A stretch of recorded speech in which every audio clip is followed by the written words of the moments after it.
Always the best guest. And we are live, this 16th of March 2015. And Martin Hatchuel and I are chatting all about responsible travel and wildlife conservation, as well as ukuleles and libraries. Martin, good morning. Good afternoon to you. Good morning, good afternoon to you, Ron. It's afternoon here in South Africa on the southern tip. We are currently just waiting for a rainfall. It's starting to smell and feel like rain. Beautiful day here in Knysna. Beautiful. How are you doing? A reminder to everybody, these Hangouts are sponsored in part by Chocolate, the chocolate worth fighting for from Oaxaca, Mexico. Thank you, Lucia. So where were we in our last conversation, Martin? Well, we were talking with Greg Vocht, the CEO of Knysna Tourism. He was to have been with us tonight. He will still try and be here, but unfortunately he's been called off for an emergency meeting. And we were discussing what makes for ethical tourism, and what sort of questions should the consumer be sensitized to asking when it comes to things like riding elephants or walking with lions or taking photographs of people in their villages, indigenous people. And rattling our rattles, that's my traditional rattle. I have a bit of a collection of African musical instruments, and my dog having a smell. Rattling my rattle about things that really bother us and deserve to be asked. Greg made the point this week. I think you asked what did you learn in tourism school, and Greg made the point, what didn't you learn? And I think that's very important. I think that's, and just as a sort of discussion point for where we can go with these conservation and wildlife and responsible travel hangouts, I think that's where we want to start asking questions. What should we be looking for to make sure that our tourism experiences are ethical? We also sort of need to get beyond the point where we're just talking about things and where we're actually starting to share information. And the one point I want to make, perhaps a little later in our conversation, is to discuss Engage RT 2015, which is a one-day conference that's coming up on the 29th of May in Mossel Bay and around the world on the net. And that'll be at the end of May? Yeah, Friday the 29th of May, from South Africa time 8:30 in the morning till 12, and then resuming again from 3 o'clock till 6. And then after that, the Mossel Bay's local produce evening, and that with the Caravel Awards, which is Excellence in Tourism Awards, which will include the category Excellence in Tourism Marketing on the web.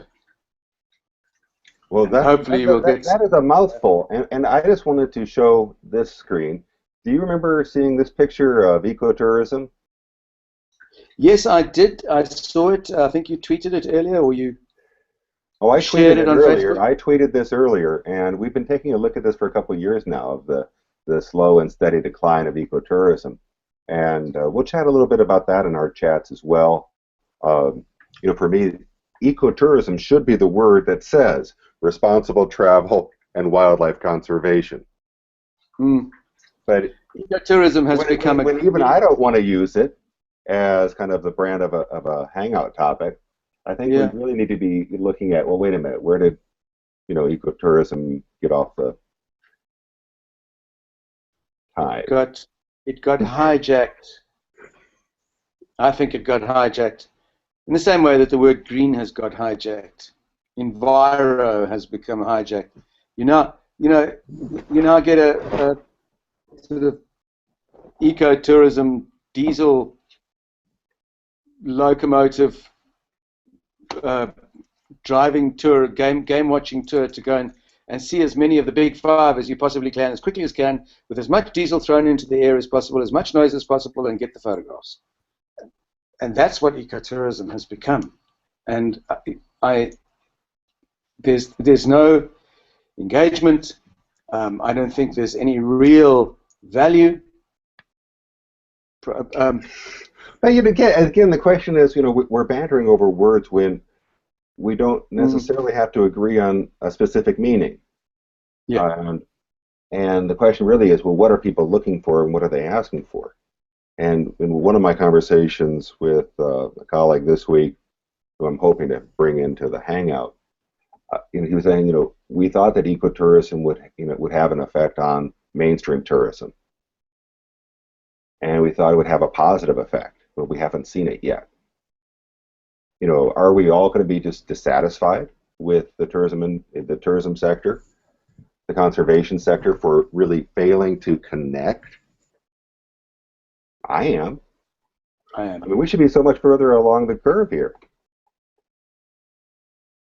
I think we've mentioned in an earlier hangout on this subject that I can only think of 3 or 4 responsible tourism products in South Africa that I would really strongly recommend. And interestingly, only one of them is a wildlife tourism experience. The other 3 are all human tourism experiences. In other words, engagement with people, communities. I can name them. Grootbos is the wildlife experience, and then in Cape Town, the coffee bean routes and wait a second. That's way too fast. Who is number 1? Grootbos. Grootbos is a nature reserve down between here and Cape Town, which has really gone out of its way to make sure that it is an integration between the environment, the community, and visitors. What do you do? And at the same time, what do you do as a tourist/visitor? There's so many. I think let's just go and have a look at the website there. Let's. If I can find how to get onto the website at the moment. Google Chrome, open up, please. Okay. Remember, machines sense fear. Be confident. See, they've got the Grootbos Foundation. That's the first one that comes up. Responsible tourism, Grootbos. Things to do, responsible tourism. Hang on. I'm getting there, and I'm just share my screen. Where are we? Screen share. Right. Share. Right, you are screen sharing. So Grootbos is a private nature reserve. I love this, sowing the seeds of human potential, health, wealth, and community coherence, growing the future. There's so much that they're doing for themselves, for their community, and for their visitors.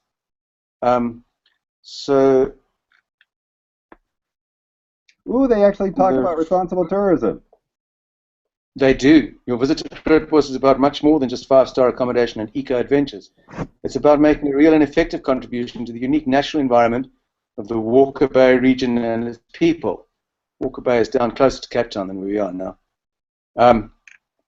So let's look at they've got Green Futures, Growing the Future, Youth Development Program, Future Trees, Social Responsibility Tour. Let's have a look at the experience, Plan Your Stay. I think that's the one. Itineraries, functions. So we go to itineraries. Find out how to make the most of your time at Grootbos with our suggested itineraries.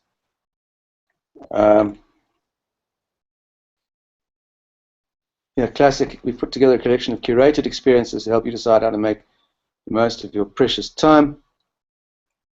All right. That's enough of the corporate speak. what else do you like about it? I'm getting a little frustrated with this website because once again, tell me more your story about him. I unfortunately only know Grootbos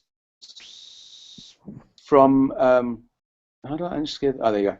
I know Grootbos only from reading extensively about it, and I have met the people at shows and things. So I can't talk about my own experience. Okay, all right. No, that's fine. And then number two, you said, can we go to your number two, or do you have anything to say about Bachelor number one? I just find that what I have, I didn't enjoy the experience of their website right now, but all the things that I have read, written by themselves and by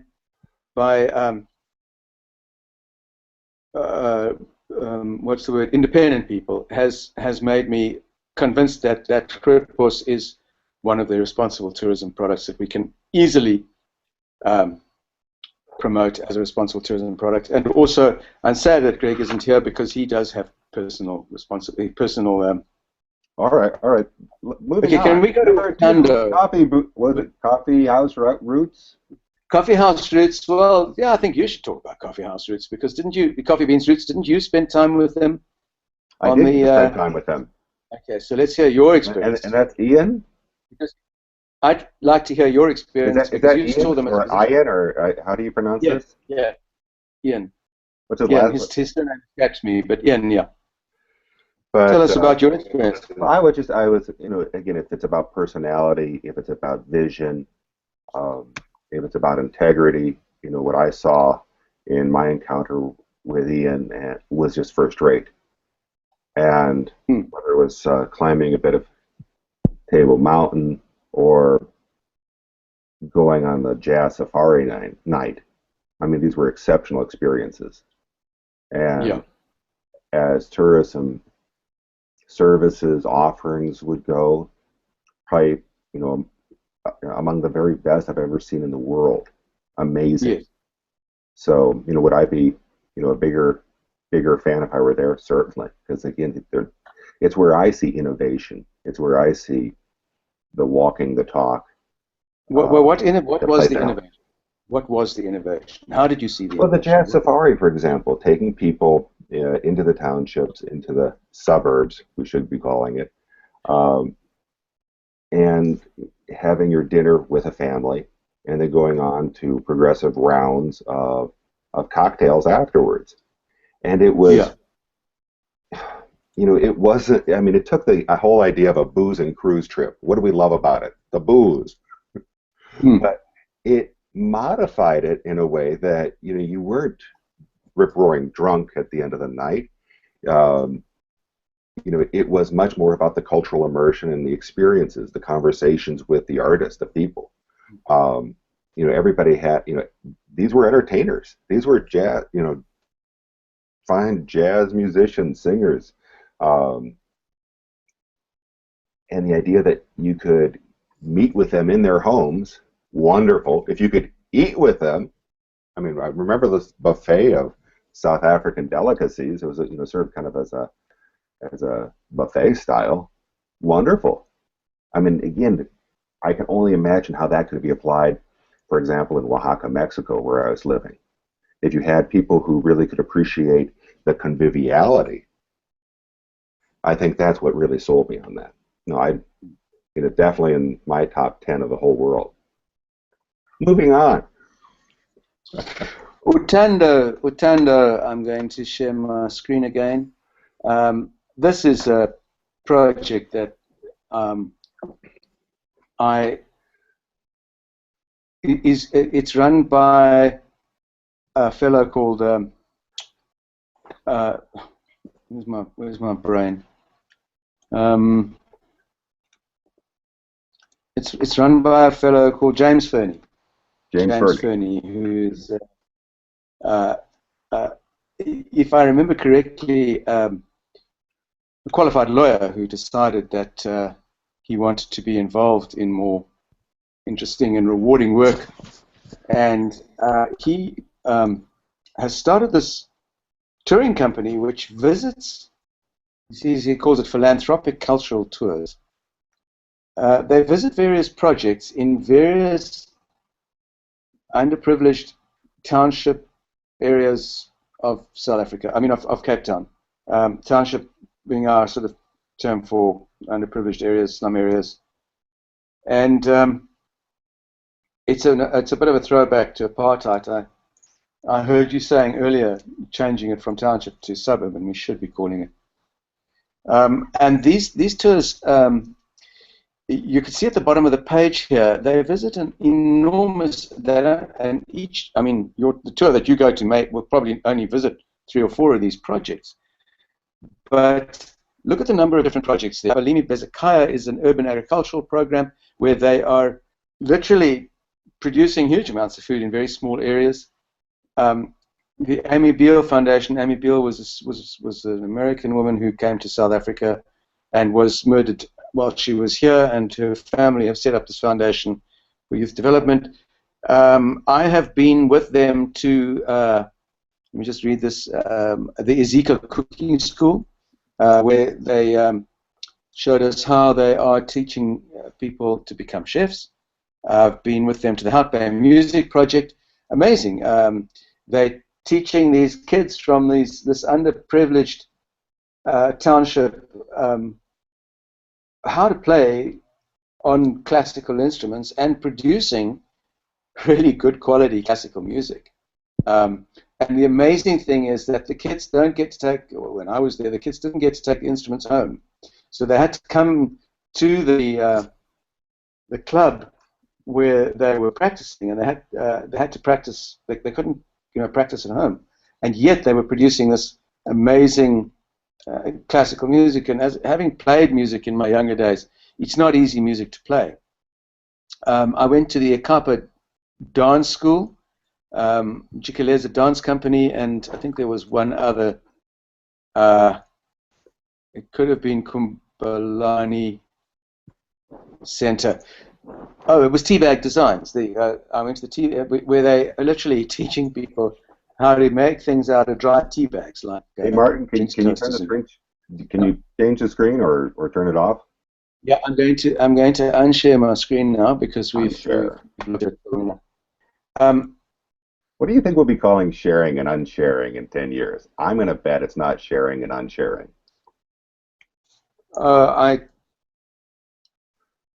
I don't know. People in 10 years are going to say, oh, that's so 2015. And they're not going to say it in a nice way. No, but they never say, but I mean, by then we'll be the older generation. So Utando, each tour is made specifically to visit various of those foundations. And then the money from the tour, a large proportion of the money from the tour goes to helping those foundations with what they're doing. But the amazing thing about the tour was the engagement that we had. We met people at these projects. We were able to talk to them. There was no.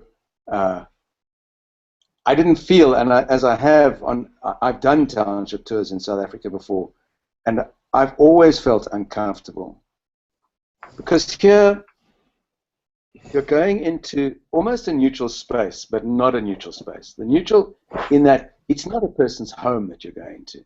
I mean, I worry about a township tour that goes into an orphanage. It's poor tourism. It's, let's go and have a look at how the poor kids live. You're going into a person's home, whereas here you're going into a community center or you're going into a sports club where people are getting together for a specific reason, and they're happy to show off the project that they're working on, and you can engage with them on various different levels. You can try your hand at it, or you can talk to them about it, or if you go into somebody's village or into somebody's home without, I mean, if you go in as a group, it becomes zoo tourism, and human zoos the worst kind of zoo. Not that, I mean, all zoos are bad, but human zoos are the worst. that they are.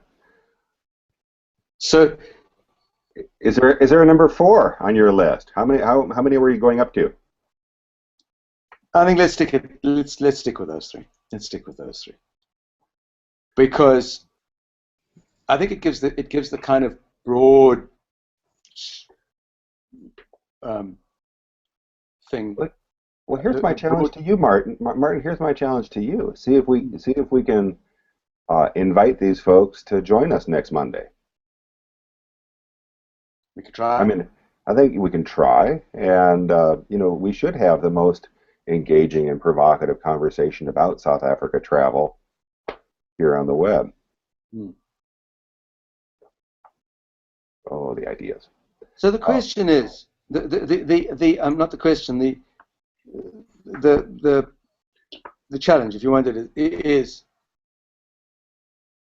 why are there so few examples that we want to name?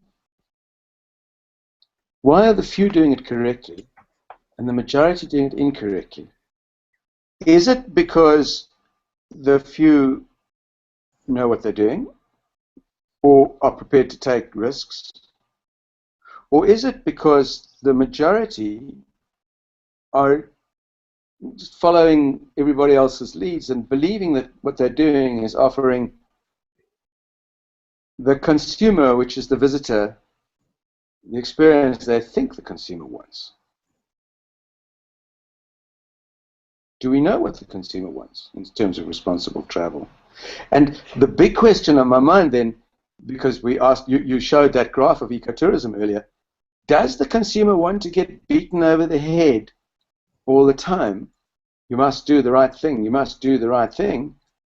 Or do they want to just mindlessly go ahead and enjoy themselves? But I don't. Okay, here. Wait a minute. You're going to get on my bad side, Martin. Oh, my bad side. Because to me, that's not a conundrum. I think you can do the right thing and have a good time. And yeah, some may call this justification, but No. I believe that the examples that we just mentioned are really great examples. The other question is, well, why don't we hear more about them? Why isn't I think why are the tourism boards, for example, promoting their big 5 instead of their big 50,000? They're promoting, here are the most common routes, when what we know is that the long tail really does exist in travel, and people are looking not for abstract concepts like ecotourism, but rather specifics. I want to go to I want to visit this community without being exploitative. I want to support the people who are doing the most good in the community. These are the questions that people really are asking, and they're finding answers. The question may or may not be the right answer, but they find what's good for them. And if what we can do as agents of change, of being provocateurs, is to grease the wheels so that the locals have a better way of, one, understanding what's happening to them, and second, seeking out examples across the world that might have some applicability. Now, again, what South Africa has is this abundance of culture and abundance of personal engagement and experiences, and in many ways, this is just kind of not rising to the top of brand awareness that I think it deserves in South Africa. But what happens when some people start looking at it and establishing these, again, global connections? And it's not going to depend on me or you. We may have connected some people through this conversation and through other hyperlinks and retweets, but at the end of the day, it belongs to these people. And that, again, is where we should be focusing our energies, how we are engaging the locals. One, to really take, to get into this, and second, to remind people how, poorly informed we are on the other side of the world about South Africa. You're touching on a very, very important subject, which I saw mentioned earlier this week or over the weekend. Visitors don't think of themselves as falling into, I believe this. Somebody was saying that visitors don't see themselves as falling into the neat boxes that tourism marketing agencies want them to believe that they are. That this is an eco-tourist and that's a wine tourist and that's a cultural tourist and that's an evolution tourist. I think you can be all those things on the same trip and more. And I think, going back to where our conversation began, I don't know if semantics is the right word, but I just think people are being, they're getting, it's a kind of fatigue. They're getting tired of being told to do the right thing. They're getting tired of being told that they are this kind of tourist or that kind of tourist. On the one hand. But on the other hand, what is wrong with the tourism chain, the tourism channel, the tourism web, if you want, that so few people are producing products of the quality of Grootbos, Utanda, and coffee bean roots? Well, all of this changes it.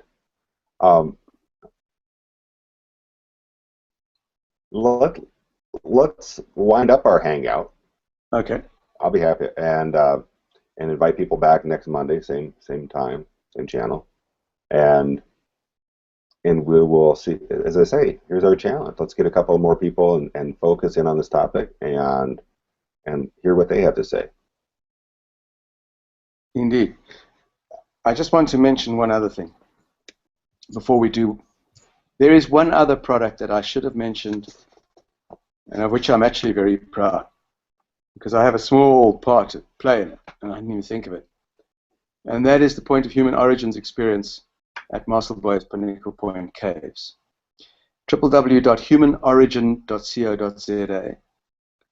At the caves, the archaeology of the caves was first uncovered in the late 1990s by a couple of guys called Peter Nielsen and Jonathan Kaplan, who were doing a survey of the land on which Pinnacle Point Beach and Golf Estate now exists, and they found that the caves had been occupied by Middle Stone Age people. Peter called in Professor Curtis Marion of the Arizona State University School of Human Origins, and they did a test excavation in 2000, and basically since then it's become the biggest scientific project of its kind in the world. It turns out that people have been living in those had lived in those caves over a period of 120,000 years, and it's produced the earliest evidence for modern human behavior. And as I said earlier, I just finished reading this fabulous book by Martin Meredith, Born in Africa, which brings us up. And we've lost your audio, Martin. Oh, what did you touch when you brought the book up to the screen? I touched my mute button. So this book brings you up to 162,000 years ago when. Huh? Am I with you again? Understanding, sorry. Okay. Peter Nielsen and other people that he works with recognized 2 or 3 years ago that people wanted access to this project. They wanted to find out more because, really, I mean, everybody on the Earth today stems from a small population of a few, perhaps only 100 or perhaps 1,000 individuals who lived in Africa at that time. And this is where they lived, in the area around which I live now, the Southern Cape. And people are fascinated by getting back to and finding out about that sort of thing.